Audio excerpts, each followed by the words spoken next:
നമസ്കാരം. നിത്യജ്യോതിഷത്തിലേക്ക് എല്ലാ മാന്യ പ്രേക്ഷകർക്കും സ്വാഗതം. ഇന്ന് 2024 മാർച്ച് മാസം 19 തീയതി 1199 ആണ്ട് മീനമാസം 6 തീയതി ചൊവ്വാഴ്ച. ഇന്നത്തെ നക്ഷത്രം പുണർദം നക്ഷത്രമാണ് വന്നിരിക്കുന്നത്. പുണർദം നക്ഷത്രങ്ങളിൽ വളരെ ഗുണഫലത്തെ പ്രദാനം ചെയ്യുന്ന നക്ഷത്രങ്ങളിലൊന്നാണ് പുണർദം നക്ഷത്രം. ശുഭനക്ഷത്രമാണ്. അപ്പോൾ ശുഭനക്ഷത്രമാണ്. ഇന്നത്തെ ദിവസം ചൊവ്വാഴ്ചയാണ്. നമ്മൾ ചൊവ്വാഴ്ച ഒക്കെ നമ്മൾ ആഴ്ചകളിൽ കുറച്ച് നെഗറ്റീവ് എനർജിയുള്ള ദിവസമാണ്. പ്രകൃതിയിൽ ആ ഗ്രഹത്തിൻ്റെ സ്വാധീനം ഉള്ള ഓരോ ദിവസങ്ങളാണ് ഓരോ ഗ്രഹത്തിൻ്റെ കാലഘട്ടം. അപ്പോൾ ഗ്രഹഫലത്തെ പ്രദാനം ചെയ്യുന്ന ഓരോ സമയമാണ് ഇപ്പോൾ ഓരോ ദിവസം എന്ന് നമ്മൾ പറയണേ. ഇപ്പോൾ ചൊവ്വ എന്ന് പറയുമ്പോൾ ശരിക്ക് പറയുകയാണെങ്കിൽ പാവഗ്രഹങ്ങളിൽ വളരെ ശക്തനായിട്ടുള്ള ഒരു ഗ്രഹമാണ് ശരിക്ക് ചൊവ്വ. പാവഗ്രഹങ്ങളിൽ ഏറ്റവും വളരെ ശക്തനായിട്ടുള്ള ഗ്രഹമാണ് ചൊവ്വ. അപ്പോൾ ചൊവ്വയുടെ ബന്ധം നിൽക്കുന്ന കാലഘട്ടത്തിനൊരു പ്രത്യേകതയുള്ളത്, ചൊവ്വ ദിവസം ശുഭകാര്യങ്ങൾ ആകിലും ചെയ്യരുത്. അതിൽ നെഗറ്റീവ് ബാധിക്കും. പലതരത്തിലുള്ള തടസ്സഭാവങ്ങൾ കൊടുക്കുന്നതിന് ചൊവ്വ ഇടവരുത്തും. അപ്പോൾ പലതരത്തിലുള്ള ബുദ്ധിമുട്ടുകൾക്ക് ചൊവ്വ ഇടവരുത്തും. അതുകൊണ്ടാണ് ചൊവ്വാഴ്ച ദിവസങ്ങൾ നമ്മൾ ആകിലും ശുഭകാര്യങ്ങളിൽ നിന്ന് വിട്ടു നിൽക്കുന്നതിന് കാരണം. അപ്പോൾ ജാതക പ്രകാരം ഇന്ന് ബർത്ത്ഡേ വന്നിട്ടുള്ളവർ, ഇന്ന് ചൊവ്വാഴ്ചയാണ്, ബർത്ത്ഡേ വന്നിട്ടുള്ള ആൾക്കാർ പുണർദ നക്ഷത്രമാണ്. പുണർദ നക്ഷത്രവും ബർത്ത്ഡേ ആയിട്ട് വന്നിട്ടുള്ള ഇന്നത്തെ ബർത്ത്ഡേ വന്നിട്ടുള്ളവർ വളരെ ശ്രദ്ധിക്കേണ്ട ഒരു ദിവസമാണ്. അപ്പോൾ ശ്രദ്ധിക്കേണ്ട ദിവസം എന്ന് പറയാൻ കാരണം ഇന്നത്തെ ദിവസത്തിൻ്റെ പ്രാധാന്യം പോലെ തന്നെ ബർത്ത്ഡേ വരുന്നവരെ നമ്മൾ ചിന്തിക്കുമ്പോൾ ഒരു വർഷത്തെ ഫലത്തെ ചിന്തിക്കുന്നതാണ് ബർത്ത്ഡേയിലൂടെ. ഒരു വർഷം അവർക്ക് എങ്ങനെയായിരിക്കും, ഒരു വാർഷിക ഫലത്തെ ചിന്തിക്കുന്നതാണ് നമ്മൾ ബർത്ത്ഡേ വരുന്ന ദിവസത്തിൻ്റെ പ്രാധാന്യം. പുണർദ നക്ഷത്രം നല്ല നക്ഷത്രമാണ്. പക്ഷേ മീനമാസത്തിലെ പുണർദ നക്ഷത്രം ഇന്ന് ബർത്ത്ഡേ വന്നിട്ടുള്ളവർ ഒരു വർഷത്തെ ഫലത്തെ ചിന്തിക്കുമ്പോൾ കുറച്ച് തടസ്സവും അസ്വസ്ഥതയും ഉണ്ടാവുന്ന വർഷം തന്നെയാണ് നിങ്ങൾക്കെന്ന് അറിയുക. എന്തൊക്കെ ബുദ്ധിമുട്ടുകളായിരിക്കും ഉണ്ടാവുക?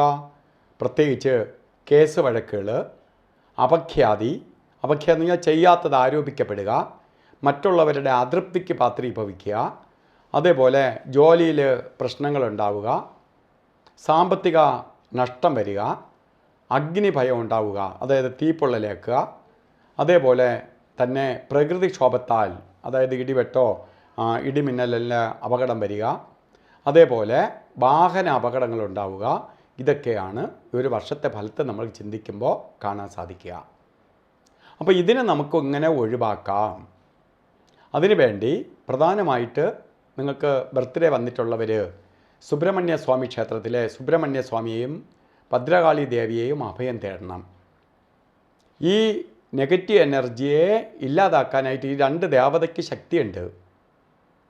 മുരുകക്ഷേത്രത്തിൽ സുബ്രഹ്മണ്യ സ്വാമി ക്ഷേത്രത്തിൽ ചൊവ്വാഴ്ച ഭസ്മാഭിഷേകം, പഞ്ചാമൃതാഭിഷേകം, അർച്ചന ഇവ നടത്തുക.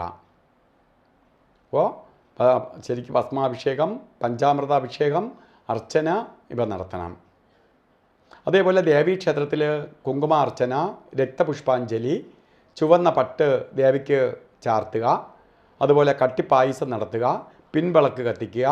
ഇതൊക്കെ ദേവീപ്രീതിക്ക് കാരണമായി ഭവിക്കും. പെട്ടെന്ന് ഐശ്വര്യപ്രദമായ അവസ്ഥയ്ക്ക് ഇടവരുത്തും. ഈ ദോഷത്തിൽ നിന്ന് അതിജീവിക്കാൻ സാധിക്കും. അതേപോലെ ഇന്ന് ആകിലും ശുഭകാര്യങ്ങൾ ചെയ്യാതിരിക്കണം. ശുഭകാര്യങ്ങൾ എന്ന് പറയുമ്പോൾ നമ്മളൊരു ജോലിയിൽ ജോയിൻ ചെയ്യണേ ആവിട്ട്, അല്ലെങ്കിൽ എന്തെങ്കിലും ഡോക്യുമെൻറ്റേഷൻ ആവിട്ട്, അതുപോലെ സുപ്രധാനമായ കാര്യങ്ങളിൽ ആകിലും ഇന്ന് ചെയ്യാതിരിക്കുക.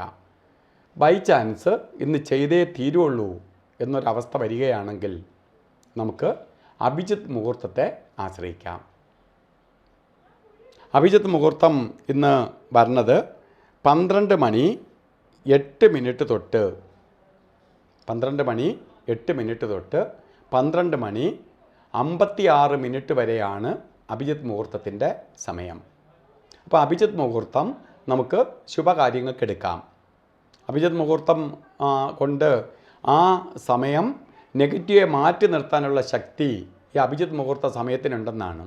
അപ്പോൾ നെഗറ്റീവിനെ മാറ്റി നിർത്തി പോസിറ്റീവിനെ ആ സമയത്ത് പ്രദാനം ചെയ്തു തരും. അതുകൊണ്ടാണ് അഭിജിത്ത് മുഹൂർത്തം നമുക്ക് ശുഭകാര്യങ്ങൾക്ക് എടുക്കാം എന്ന് പറയാൻ കാരണം.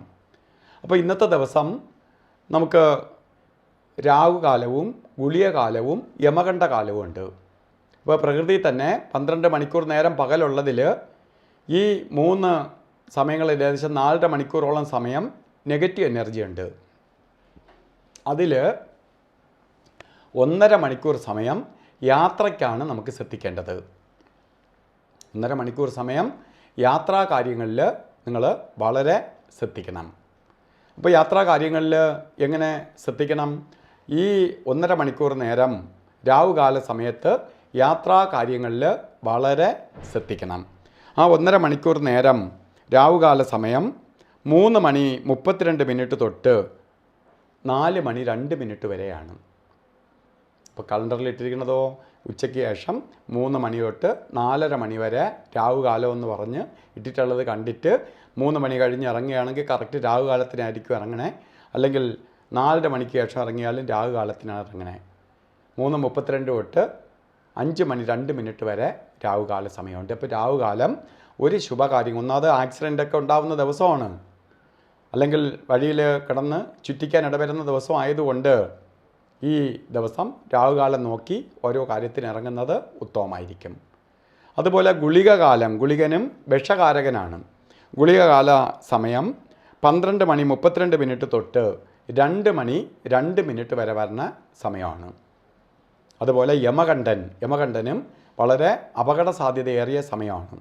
ഈ സമയം വരുന്നത് അന്ന് ദിവസം യമകണ്ഠ സമയം രാവിലെ 9 മണി 32 മിനിറ്റ് തൊട്ട് 11 മണി 2 മിനിറ്റ് വരെ വരുന്ന 1.5 മണിക്കൂർ സമയമാണ്. ഈ സമയം ശുഭകാര്യങ്ങൾ ചെയ്യരുത്.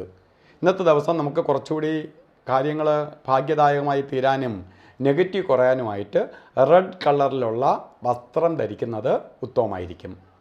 അല്ലെങ്കിൽ റെഡ് കളറ് വസ്ത്രധാരണത്തിൽ കൂടെ ഉൾപ്പെടുത്തുന്നതും വളരെ ഭാഗ്യദായകമായിരിക്കും. അപ്പോൾ ഈ ദിവസം എല്ലാവർക്കും ഭാഗ്യദായകമായി തീരട്ടെ എന്ന് സർവേശ്വരനോട് പ്രാർത്ഥിച്ചുകൊണ്ട് നിർത്തുന്നു. നന്ദി, നമസ്കാരം.